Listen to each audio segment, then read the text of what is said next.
تو قرآن سے پتہ چلتا ہے وہ کتنا ہی اچھا عمل کر لے، ساری انسانیت کو کھلائے، خدمت کرے اور دنیا کو امن سے بھر دے، لیکن اللہ کہتے ہیں کہ میری نظر میں اس کے عمل کی کوئی ویلیو نہیں ہے، کیونکہ اس نے میری باتوں پہ یقین نہیں کیا، اس کو اہمیت ہی نہیں دی۔ جیسے کہ آگے اس کی اور ڈیٹیل آ رہی ہے، فَحَبِطَتْ أَعْمَالُهُمْ، اللہ فرماتے ہیں ان کے اعمال برباد ہو گئے، فَلَا نُقِيمُ لَهُمْ يَوْمَ الْقِيَامَةِ وَزْنًا، ہم قیامت کے دن ان کے عمل کے لیے وزن نہیں قائم کریں گے، وزن کا مطلب اس کو وزن دیں گے ہی نہیں، اس کو ویلیو نہیں دیں گے۔ تو عمل تو ہوگا ان کے پاس، کیونکہ آخرت میں تو سب کچھ سامنے آئے گا، اچھا عمل بھی برا عمل بھی، لیکن اس کے عمل کو وزن نہیں، کیونکہ وزن کے لیے ضروری ہے ایمان اور اخلاص۔ ایک آدمی ریاکاری کے ساتھ بہت اچھا عمل کرتا ہے، کروڑوں انسانوں کو کھانا کھلاتا ہے، بھوکوں کو زندگی دیتا ہے، لیکن اس کا مقصد اللہ کی رضا نہیں ہے، تو عمل کی کوالٹی کے لحاظ سے تو بہت، کوانٹٹی کے لحاظ سے تو بہت ہے، کوالٹی کے لحاظ سے اس میں وہ زیرو ہے۔ لیکن ایک آدمی آدھی کھجور دیتا ہے، نیت اللہ کو راضی کرنا ہے، تو اس آدھی کھجور کے صدقے میں بھی اللہ تعالیٰ بہت وزن ڈال دیں گے۔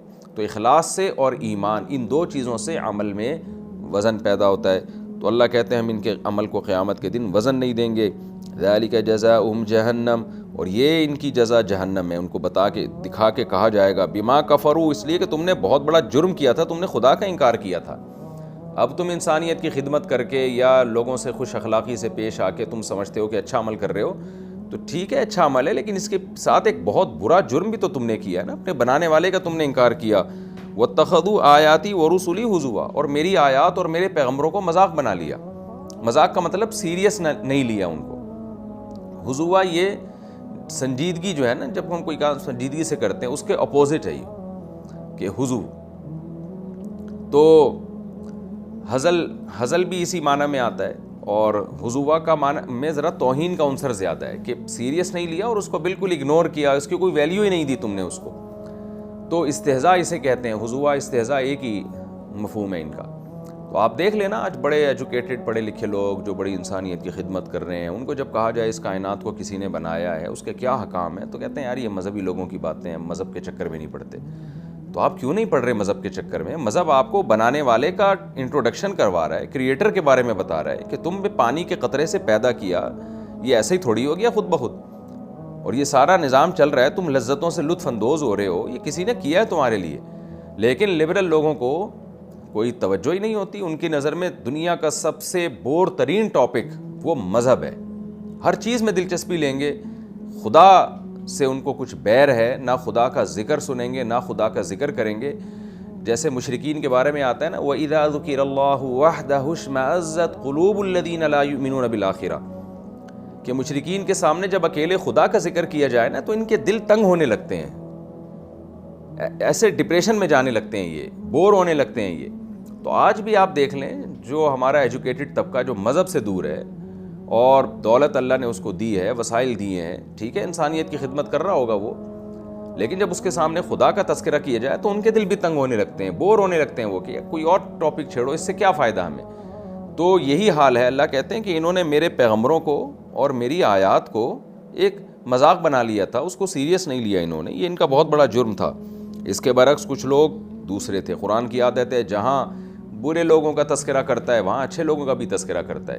ان الذین آمنوا وعملوا الصالحات، لیکن دوسری طرف وہ لوگ ہیں جو ایمان لائے اور انہوں نے نیک اعمال کیے، کانت لہم جنات الفردوس، ان کے لیے تو فردوس کے باغات ہیں۔ جنت الفردوس حدیث میں آتا ہے وہ مقام ہے جو اعلیٰ درجے کے جنتیوں کو ملے گا۔ تو قرآن میں یہاں اعلیٰ درجے کے مومن مراد ہوں گے۔ تو جو ایمان لائے اور نیک اعمال اختیار کیے تو اللہ تعالیٰ کہتے ہیں ان کے لیے جنت الفردوس ہے، نزلا بطور مہمانی کے۔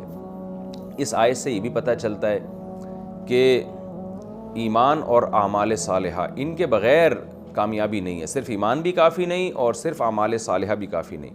اور یہ بھی پتہ چلتا ہے کہ جنت الفردوس جو بہت اعلیٰ جنت ہے، جو شخص بھی کبیرہ گناہوں سے بچے گا اور نیک اعمال کرے گا تو قرآن کے ظاہر سے پتہ چلتا ہے کہ اس کو جنت الفردوس ہی ملے گی جو اعلیٰ درجے کی جنت ہے۔ جو کم درجے کی جنت ہے شاید پھر وہ گناہگار مسلمانوں کے لیے ہو کہ جن کو کسی سفارش کی وجہ سے ان کے گناہ معاف ہو جائیں، یا وہ کہ اپنی سزا جہنم میں بھگتنے کے بعد جہنم سے نکلیں۔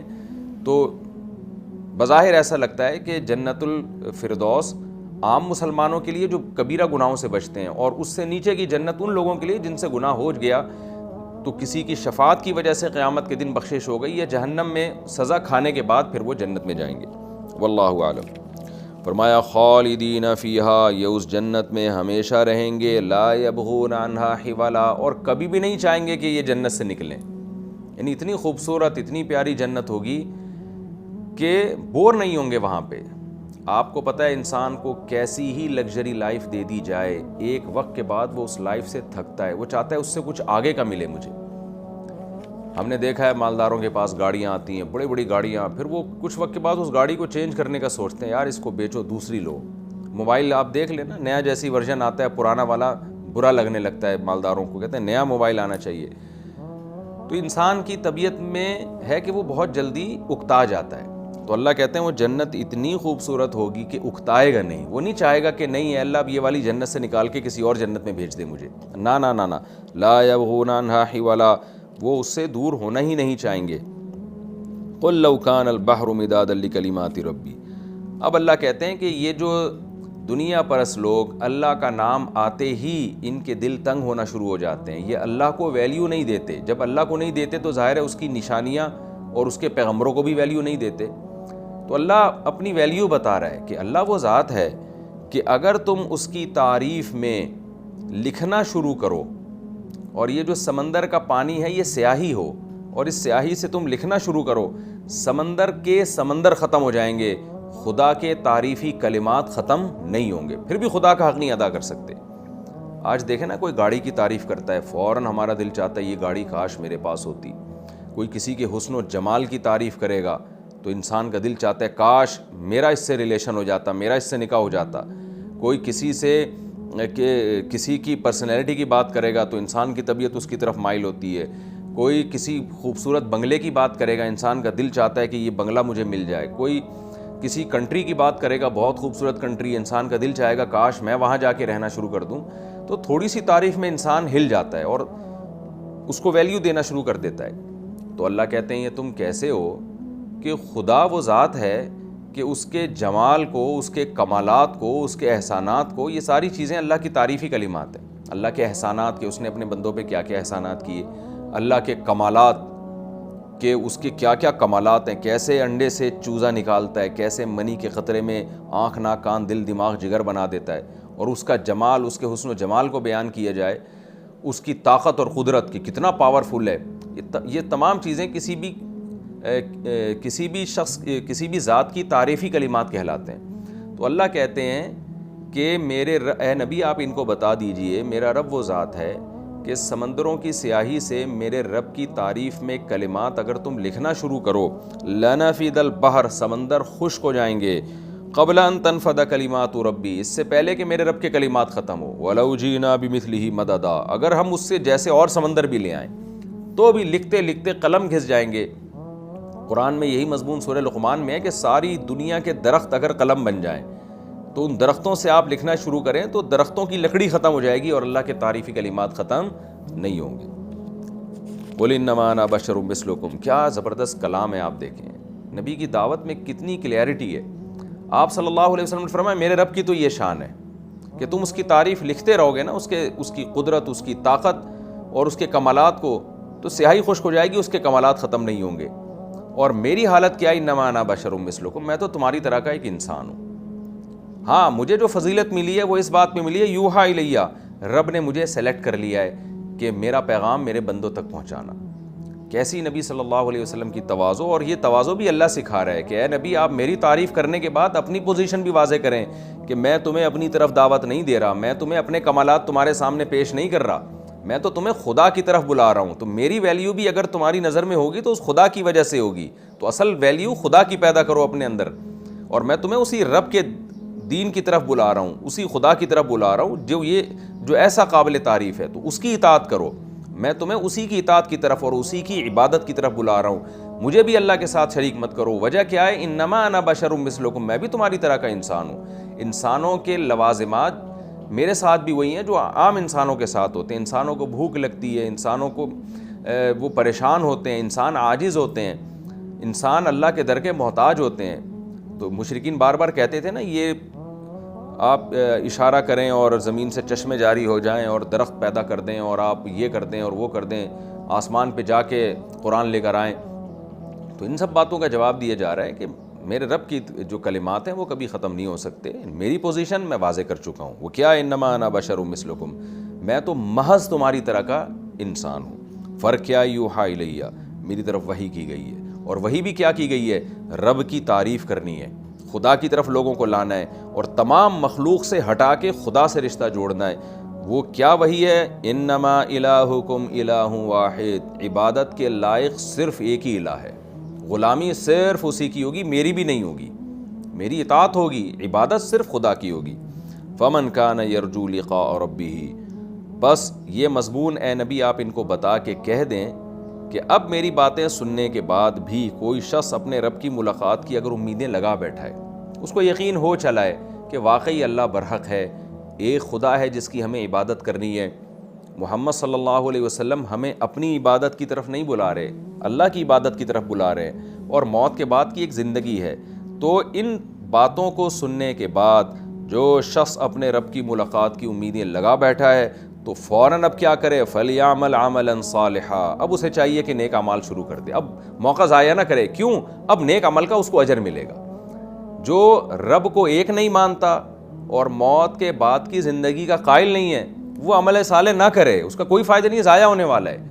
یہ بالکل ایسی مثال ہے، یہ ایسا انداز ہے قرآن کا بیان کرنے کا کہ جیسے آپ نے کہیں جانا ہو، کوئی آپ کی بڑی اچھی جاب لگ گئی ہو، کوئی آپ کو آ کے بتائے کہ بھئی امریکہ میں تمہاری جاب لگ گئی اور لاکھوں روپے تمہاری تنخواہ ہے اور بس ایک سادہ سا انٹرویو ہوگا، اس کی تیاری کر لو. تو اور وہ کویشچن بھی میں تمہیں بتا دیتا ہوں، بس وہ انٹرویو تم نے دینا ہے، چند سوالات ہوں گے، اس کے بعد تمہارے وارے نہیں آ رہے، بس مزے ہو گئے تمہارے. اب بندے کو یقین نہیں آ رہا، وہ کہہ رہا ہے پتہ نہیں یار میں کہاں اور امریکہ کہاں اور کروڑوں روپے کہاں، اور چند سوالات مجھ سے پوچھیں گے اور یہ جواب بتائے گا اس کے، مجھے پہلے سے ایسی فضول باتیں کر رہے ہیں. آپ کو یقین نہیں آ رہا، آپ تیاری نہیں کر رہے انٹرویو کی. اچانک کیا ہوا کہ کوئی آپ کو ایسی خبر پہنچی جس سے آپ کو امید ہو گئی کہ بھائی واقعی یہ صحیح کہہ رہا ہے. تو لوگ کیا کہیں گے؟ بھائی اب تمہیں امیدیں قائم ہو گئی نا کہ واقعی تمہیں جاب مل گئی ہے اور چھوٹا سا ایک انٹرویو ہوگا، اب ہری اب فوراً اس انٹرویو کی تیاری شروع کر دو. اب ٹائم ویسٹ نہیں کرنا، اب ویسٹ کیا تو تم تو برباد ہو جاؤ گے. اب وہ 8-10 سوالات ہیں، پوچھ لو کسی سے ان کے جواب، وہی سوال تم سے بھی پوچھے جائیں گے، فوراً پوچھ لو. اب تیاری کر. اب اس میں اب اگر تم نے فیل ہو گئے نا تو یہ تمہاری کوتاہی ہے کہ تمہارے پاس کامیاب ہونے کا اتنا بڑا آپشن آیا تھا، تم نے ضائع کر دیا.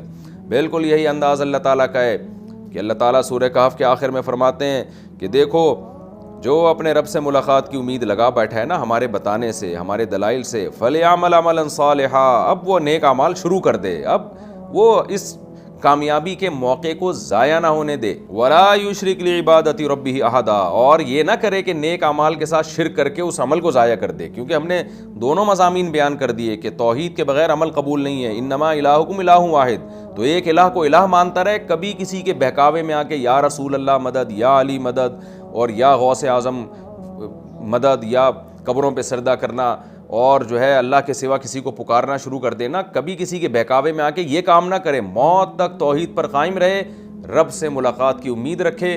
یہ دو عقیدے جس کو مل گئے، اب وہ اعمال صالحہ میں آگے سے آگے بڑھے، کیونکہ اب اس کے اعمال کی ویلیو ہے کم سے کم ایک نیکی پہ میں 10 گنا تو دوں گا اور بعض دفعہ بہت زیادہ بڑھا دوں گا. اس کے لیے اب کامیابی کے دروازے میں نے کھول دیے. ہم کتنے خوش قسمت ہیں کہ ہم توحید پرست بھی ہیں اور ہم اللہ سے ملاقات کا یقین بھی رکھتے ہیں، لیکن کتنے بدقسمت ہیں کہ اس کے باوجود ہم اس کامیابی کے لیے محنت نہیں کر رہے جس کامیابی کی اللہ ہمیں خوشخبریاں سنا رہا ہے. آج مسلمان قوم اعمال میں کتنی پیچھے ہے، حالانکہ ان کو تو اعمال میں غیر مسلموں سے زیادہ آگے ہونا چاہیے. میں لوگوں کو اکثر یہ بات بتاتا ہوں کہ غیر مسلم میں ایمانداری آپ کو بہت سے غیر مسلموں میں نظر آئے گی، حالانکہ اس ایمانداری کا ان کو آخرت میں کوئی فائدہ نہیں ہے، جبکہ مسلمان کو تو سچ بولنے کا دنیا سے زیادہ آخرت میں فائدہ ہے، معاہدے پورے کرنے کا دنیا سے زیادہ آخرت میں فائدہ ہے، ملک اور قوم کے ساتھ وفا کرنے کا دنیا سے زیادہ آخرت میں فائدہ ہے، ایمانداری کے ساتھ تجارت کرنے کا غیر مسلم کو صرف دنیا میں فائدہ ہے کہ اس کے بزنس پہ، اس کی بات پہ لوگوں کو، پروڈکٹ پہ لوگوں کو اعتماد آتا ہے، جبکہ مسلمان کو دنیا سے زیادہ آخرت میں فائدہ ہے. تو مسلمان کو تو اچھے کاموں میں کافر سے 20 گنا آگے ہونا چاہیے، کیونکہ اس کو بہت زیادہ اجر مل رہا ہے. اکثر ایک درخت لگانے کی مہم چلتی ہے، مجھے ایک جگہ بیان کے لیے بلایا گیا، میں نے کہا کہ دیکھیں غیر مسلم درخت لگاتے ہیں انوائرمنٹ کے لیے کہ ماحول کی آلودگی ماحول میں ختم ہو جائے، اچھا کام ہے درخت لگانا، مسلمان کو اس میں کافروں سے کئی گنا زیادہ آگے ہونا چاہیے، کیونکہ کافر کا یہ نظریہ ہے کہ میں درخت لگاؤں گا، ماحول میں آلودگی ختم ہوگی، آکسیجن لیول بڑھے گا، صحت اچھی ہوگی، اس سے زیادہ اس کو کچھ ملنے والا نہیں ہے۔ جبکہ مسلمان جب درخت لگاتا ہے تو اس کو اپنے رب سے ملاقات کی امید ہے۔